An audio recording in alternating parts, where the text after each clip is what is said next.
رہے ہیں۔ ایک شخص ہے جو اللہ کی رضا کے لیے رسول کی محبت میں کیرلا سے چلا ہے، اور پتہ ہے کیرلا سے چلا ہے نا تو کتنا سفر کرے گا وہ تمہیں پتا ہے؟ کتنا سفر کرے گا؟ اللہ اکبر کبیرہ، مسلسل 1 سال چلے گا، اور مسلسل 1 سال چلنے کے بعد دنیا والوں کو بتائے گا تم مسجد نہیں جاتے، میں اللہ کے گھر کا دیدار کرنے پیدل چلا ہوں، تم مسجد کو آباد نہیں کرتے، میں اللہ کے گھر کو جو ہے دیکھنے کے لیے اپنے مسکن سے جو ہے پیدل چلا ہوں۔ اور کیرلا سے جس کا نام شہاب ہے، شہاب نامی شخص چلا ہے، اور متواتر اسے آج چلتے ہوئے 50-55 دن ہو گئے ہیں، اور تقریباً 2000 کلومیٹر سے زائد اس دیوانے نے سفر کر لیا ہے، اور لوگ اس پہ بھی فتوے لگا رہے ہیں، لوگ اس پہ بھی طرح طرح کی باتیں کر رہے ہیں۔ لیکن یاد رکھو لوگ ہر دور میں ہر طرح کے ہوتے ہیں، ہر طرح کے لوگ ہر دور میں ہوتے ہیں۔ اور کسی نے تو صدیق اکبر کی جو صدیق اکبر کی صداقت کو مانا، کسی نے نہ مانا، کسی نے عمر کی عدالت کو مانا، کسی نے نہ مانا، کسی نے عثمان کی سخاوت کو مانا، کسی نے نہ مانا، کسی نے علی کی شجاعت کو مانا، کسی نے نہ مانا۔ لیکن یاد رکھیں ہر دور میں ہر طرح کے لوگ ہوتے ہیں۔ آج ایک جو ہے کیرلا سے دیوانہ چلا ہے، اور وہ حج کرے گا جا کر کے 2023 میں۔ یاد رکھیں وہ جدھر سے گزرتا ہے بچے اس کے ساتھ ہو جاتے ہیں، جوان اس کے ساتھ ہو جاتے ہیں، بوڑھے اس کے ساتھ ہو جاتے ہیں۔ اور کتنے تو ایسے ہیں جو اس سے ملاقات کے متمنی ہیں، اور کتنے تو ایسے ہیں جو اس کا دیدار کرنا چاہتے ہیں، اور کتنے تو ایسے ہیں جو یہ لو لگائے ہوئے ہیں کہ وہ دیوانہ ہماری طرف سے گزر کے جائے، ہم اس کی راہ میں پھول بھی بچھائیں، اپنے دلوں کو بھی بچھا دے۔ سبحان اللہ۔ بتائیں اس سے پہلے اس دیوانے کو کوئی جانتا تھا؟ بتائیں اس سے پہلے اس شخص کو کوئی جانتا تھا؟ اور کوئی نہیں جانتا تھا۔ لوگ دن رات TRP کے چکر میں لگے ہوئے ہیں، لوگ دن رات شہرت حاصل کرنے کے چکر میں لگے ہوئے ہیں، لیکن کیرلا کے ایک دیوانے نے بتا دیا ہے کہ للہیت کے لیے زندگی گزارتا ہے، جو اللہ کی رضا کے لیے زندگی گزارتا ہے، جو رسول اللہ کی محبت کے لیے زندگی گزارتا ہے، اس کے لیے قرآن فرماتا ہے وَتُعِزُّ مَن تَشَاءُ وَتُذِلُّ مَن تَشَاءُ۔ اللہ جسے چاہتا ہے عزتوں کی منزل پر فائز کر دیتا ہے، اللہ جسے چاہتا ہے ذلت دے دیتا ہے۔ اور کیرلا سے جب وہ چلا ہے اس نے یہ ارادہ نہ کیا تھا، اس نے اپنے دماغ میں یہ نہ سوچا تھا کہ لوگ میرے شانہ بشانہ چلیں گے، لوگ میرے جو راستے میں ہمدرد ہو جائیں گے۔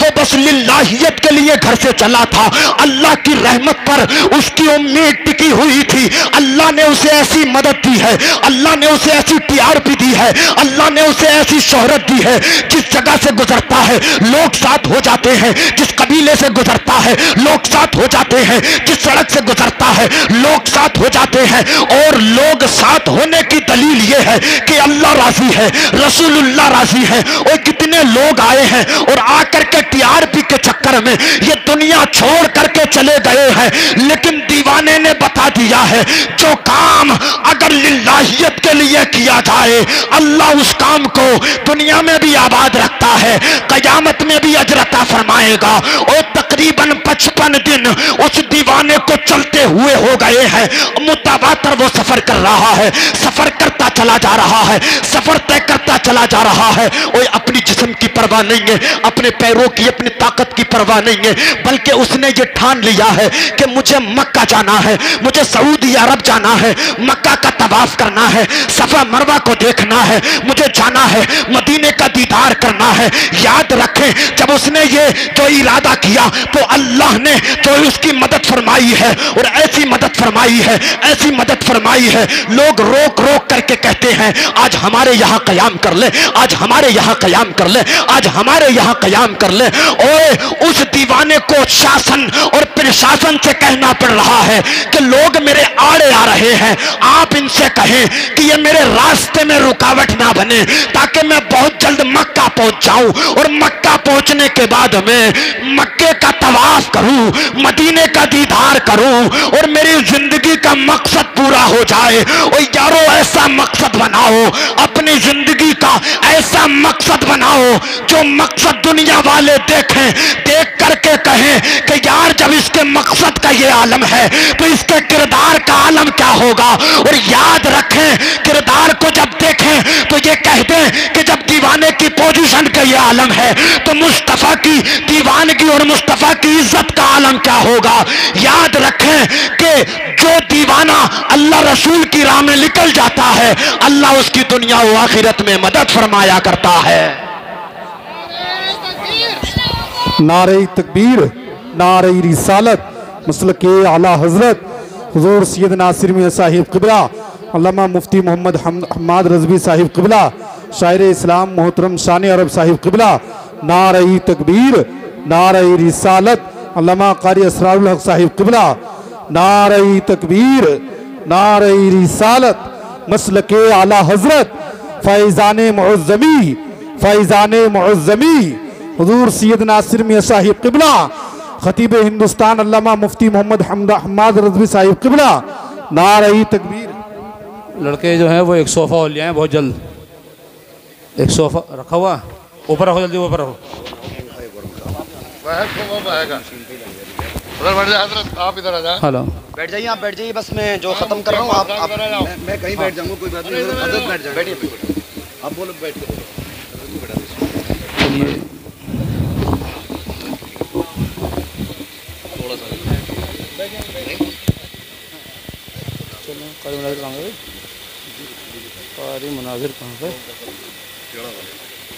آپ حضرات حصول برکت کے لیے بآواز بلند درود پاک پڑھ لیں. اللہ رب محمد صلی اللہ علیہ وسلم، نحن عباد محمد صلی اللہ علیہ وسلم، صلاۃ و سلام علیک یا رسول اللہ، یا حبیب اللہ، یا نبی اللہ صلی اللہ علیہ وسلم. بس آپ ایک دو منٹ کی بات سن لیں، میں بات بالکل ختم کر رہا ہوں. آپ دیکھ رہے ہیں نبیرہ قطب اعظم سیدی سندی سید ناصر میاں، ڈاکٹر سید ناصر میاں صاحب قبلہ معظمی ماشاءاللہ تشریف لا چکے ہیں، اور خطیب ملک ہندوستان جناب محترم مفتی حماد صاحب قبلہ پوری شان خطابت کے ساتھ جو ہے ممبر نور پر جلوہ بار ہو چکے ہیں، اور ساتھ ہی ساتھ جو ہے شاعر ہندوستان جناب محترم شان عرب صاحب قبلہ بھی آ چکے ہیں، اور بھائی معراج برکاتی صاحب بھی تشریف لا چکے ہیں. اب آپ حضرات کو بالکل بھی وقت ضائع نہیں کرنا ہے، بس ایک بات سن لیں میری، میں بالکل بات کو ختم کر رہا ہوں. شہاب صاحب کیرلا سے چلے ہیں اور یہ سبق دیا ہے کہ جو لوگ دولت ہونے کے باوجود حج نہیں کرتے، جو لوگ دولت ہونے کے باوجود حج نہیں کرتے، یقیناً ان سے حساب لیا جائے گا، ان کی دولت کا، یقیناً ان کے مال کا ان سے حساب لیا جائے گا. اور لوگ بڑے بڑے پلاٹ تو خرید رہے ہیں، لوگ بڑی بڑی گاڑیاں تو خرید رہے ہیں، لوگ بڑی بڑی عمارتیں تو بنا رہے ہیں، لیکن اگر حج کا نام آ جائے جو صاحب استطاعت ہیں تو وہ خوف کرتے ہیں، وہ ڈرتے ہیں کہ کہیں ہمارا مال کم نہ ہو جائے، حج کے لیے جائیں گے پیسے اٹھ جائیں گے. اور نادان یاد رکھ، اگر تو حج نہ کرے گا تو تجھ سے تیرے مال کا حساب کیا جائے گا، تجھ سے تیرے مال کا حساب لیا جائے گا.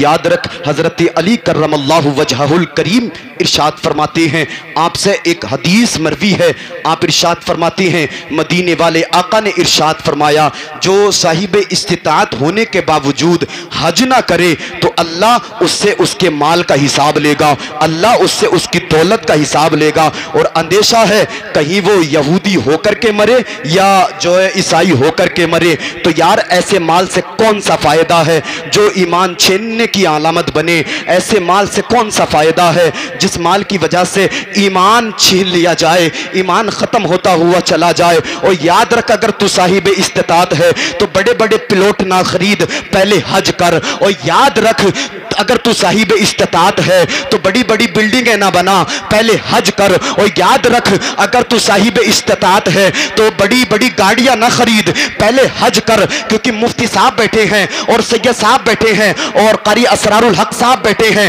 ان کی موجودگی میں آپ کو بتاؤں، اور بڑی بڑی گاڑیاں خریدنا ضروری نہیں ہے، بڑے بڑے پلاٹ خریدنا ضروری نہیں ہے، بڑی بڑی عمارتیں بنانا ضروری نہیں ہے. اگر اللہ نے تجھے صاحب استطاعت بنا دیا ہے، اگر اللہ نے تجھے مال عطا کر دیا ہے، اگر اللہ نے تجھے اتنی دولت دے دی ہے کہ تو اس دولت کے ذریعے کعبے کا حج کر سکتا ہے، تو پلاٹ خرید مت خرید، بلڈنگ بنا مت بنا، تو بڑی بڑی گاڑیاں خرید مت خرید، لیکن پیسہ خرچ کر کے کعبے کا حج کرنے چلا جا. گا، ورنہ اللہ قیامت میں تجھ سے تیرے مال کا حساب لے گا۔ اور لوگوں اس جلسے سے یہ پیغام لے کر کے جاؤ کہ اللہ ہمیں صاحب استطاعت بنا دے گا۔ ہم پلاٹ خریدیں نہ خریدیں، بلڈنگیں بنائیں نہ بنائیں، ہم گھر بنائیں نہ بنائیں، بڑی بڑی مارکیٹیں، بڑی بڑی گاڑیاں خریدیں نہ خریدیں، اگر اللہ ہمیں دولت عطا کرے گا تو ہم اس دولت کو خرچ کر کے اللہ کے گھر کا حج کرنے کے لیے چلے جائیں گے۔ اس دولت کو خرچ کر کے حج کرنے کے لیے چلے جائیں گے اگر اللہ صاحب استطاعت ہمیں بنا دے گا تو۔ کتنے ایسے مالدار ہیں، یاد رکھیں، جو صدق دل سے دعا کرتے ہیں اللہ ان کی دعا قبول کرتا ہے۔ اور آپ کیا سمجھتے ہیں یہ شہاب صاحب کا میٹر ایک دو دن کا میٹر ہے؟ نہیں، مدتوں سے دعائیں ہو رہی تھی کہ اللہ جو ہے میں تیرے گھر کا پیدل حج کرنا چاہتا ہوں، میری دعا قبول کر لے۔ ہمارا ایمان ہے کہ بغیر مرضی کے ایک پتہ نہیں ہلتا اللہ کی بغیر مرضی کے ایک پتہ نہیں ہلتا۔ مدتوں سے دعا ہو رہی تھی، مولا تیرے گھر کو جانا چاہتا ہوں، پیدل جانا چاہتا ہوں، تو میری دعا قبول کر لے۔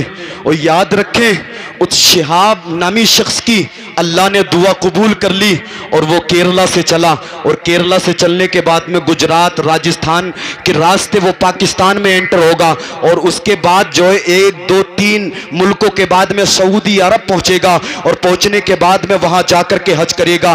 یاد رکھیں وہ پیدل جو ہے کعبے کے حج کے لیے جا رہا ہے۔ آپ حضرات صبح کو اٹھ کر کے اپنی مسجد کی نیت کر لیں، مسجد میں جانے کی نیت کر لیں، نمازیں پڑھنے کی نیت کر لیں، مدرسوں کو آباد کرنے کی نیت کر لیں۔ آپ اچھوں کے ساتھ میں اچھے بنیں اور بروں کے ساتھ میں برے کبھی نہ بنیں، بلکہ اچھائی کو پھیلائیں، برائی کو ختم کریں۔